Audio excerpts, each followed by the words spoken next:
Hi, welcome back to Just Paint It. I'm Christina Watts, a Prince George multimedia artist, and today we're going to do a Christmas special and paint an iconic image. So let's get started. So in my palette today, I have just some general colors that I really like using. We're going to go for a night scene, and I'm starting off with sort of like a moon, and it's just going to get darker and darker and darker, and I'll be using some reds and stuff. You'll notice that my canvas is already red. That is because it's toned, and I've toned it red with a nice warm color so that even though we're going to do a Christmas wintry scene, it's going to feel warm and not frigid and cold.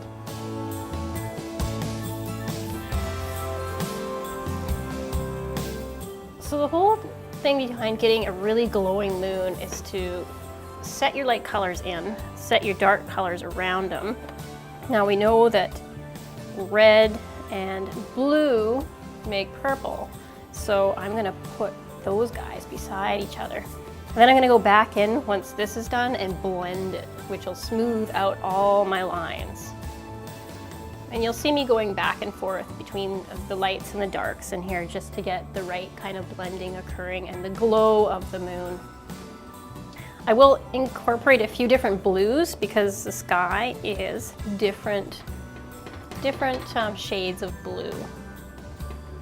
And anytime you're looking at it, it's not just one flat blue color, it's lots of different blue colors, or, you know, of course your sunset's got your different oranges and yellows in it. So just be cognizant of that when you're thinking about painting again.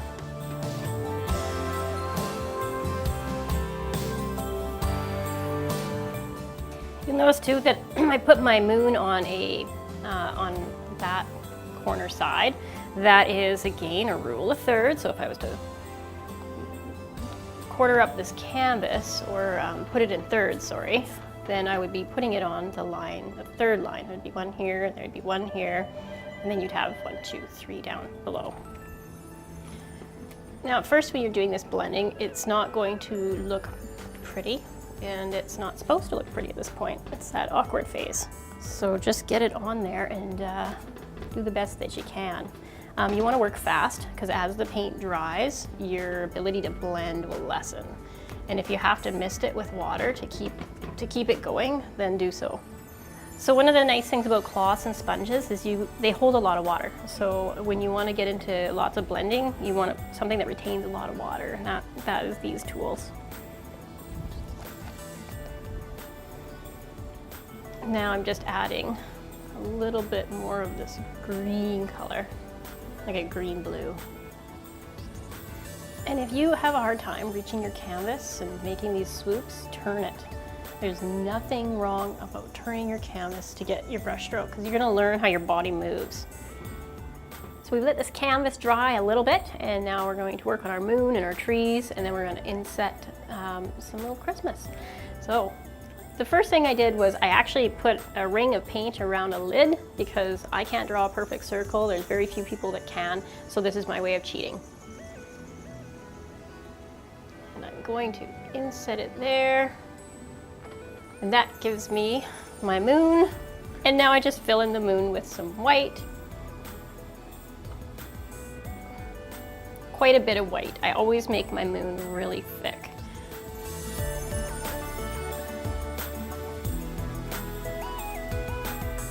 And this won't look like much of a moon unless it has some craters, so we'll put those in. And I want to keep the top of the moon light. It's going to be the bottom of the moon, and I never take my darks to the edge.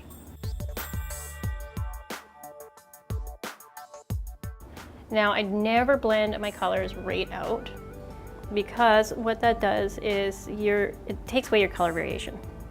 All that stuff that you worked hard to put in, it's going to become one flat color, and it's not that pretty. And that's it, that's my moon. So let's do our trees now.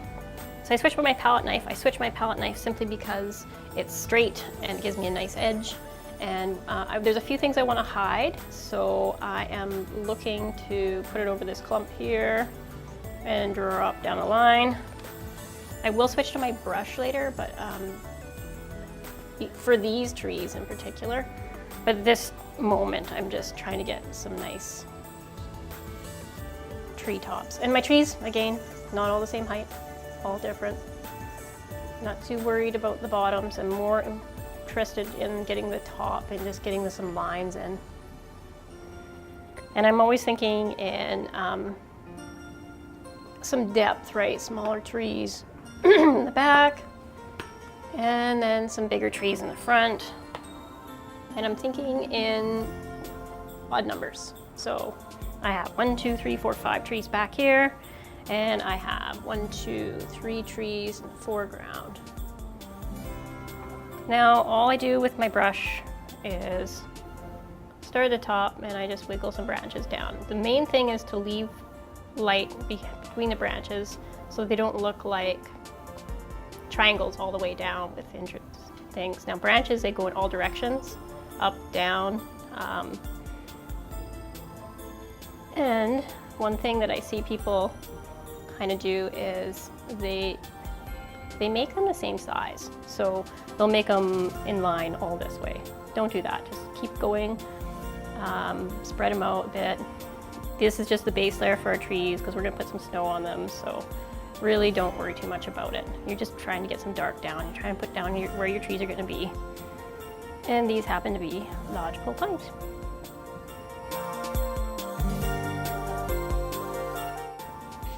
So I've loaded my knife with the dark turquoisey blue and some white for snow. And I'm really just gonna start to carve out the ground now.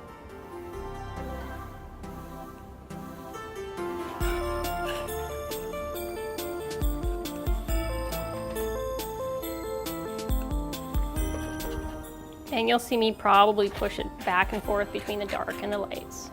So if my moon was here and it was shining through this path,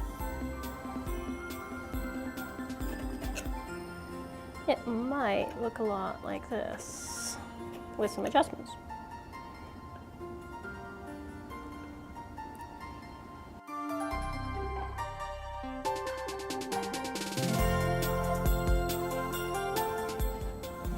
People ask me, like, how do you see these mountains and stuff? I don't. I just sort of put the paint where it feels like it needs to go.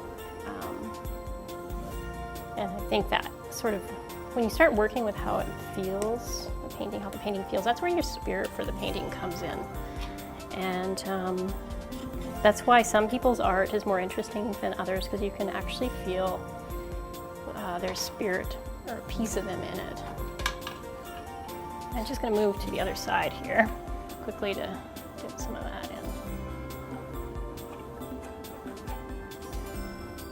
in. Now I'm just going to take my my paper towel and I'm just going to rub a few marks in here. I'm being careful not to take away all of my areas that I worked on. But just to kind of tone it back just a little bit.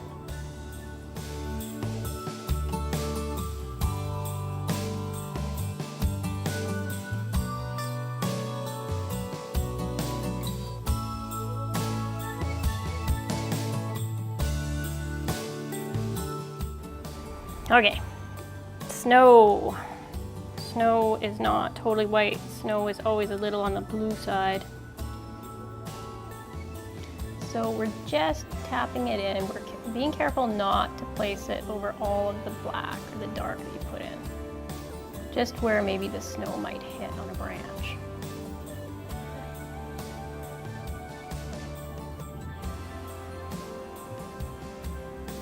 And I zigzag it back and forth until it gets dirty, and then I get more white.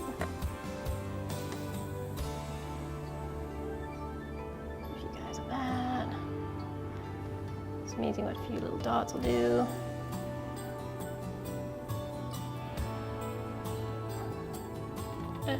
Doing a lot of zigzagging back and forth, and that's another another way of doing it.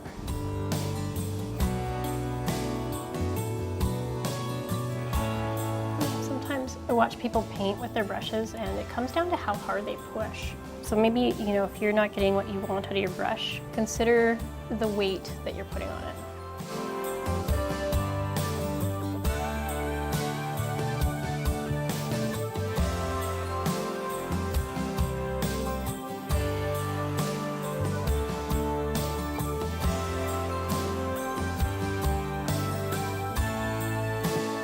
The next thing we're going to do is put some snow, so it's a nice wintry snowy scene, using our toothbrush, and I'm going to put that on the canvas and spray.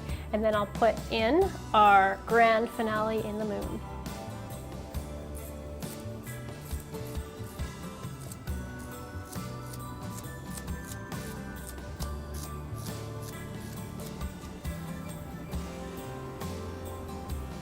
And that is just by lifting them off with your finger.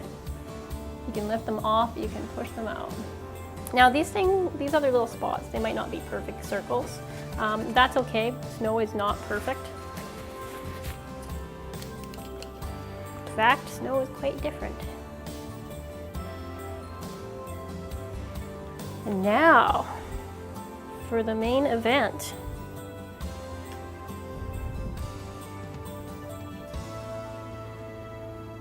And I know all the kids will be looking for this one on Christmas Eve.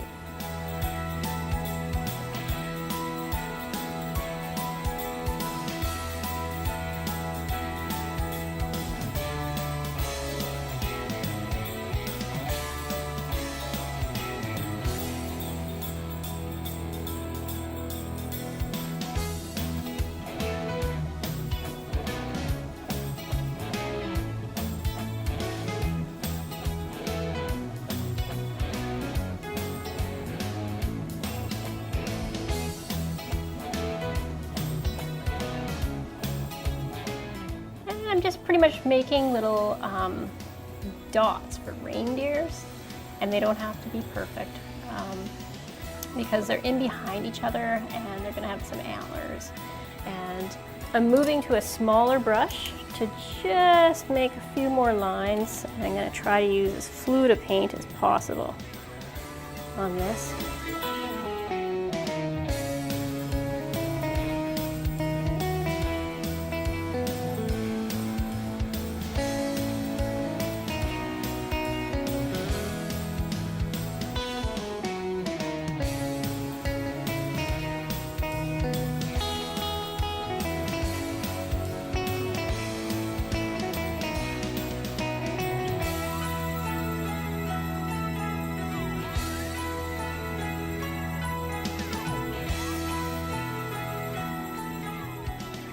Now we know that there are 8 reindeers, and this might look like some blobs right now, but don't worry, we'll fix them. I'm not worried about it because there is always more paint.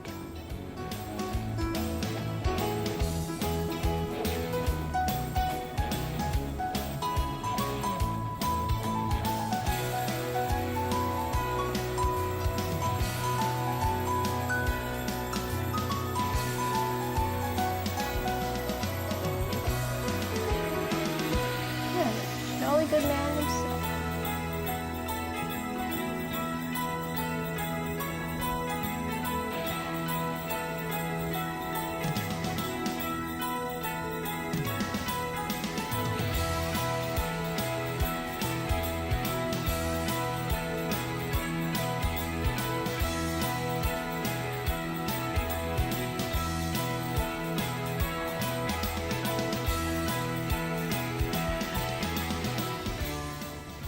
So I think we're going to let that one dry. I may do some adjustments later to define Santa Claus and his reindeer flying through the sky, but I think you get the idea. So we're going to wrap it up, and now I'm going to sign off.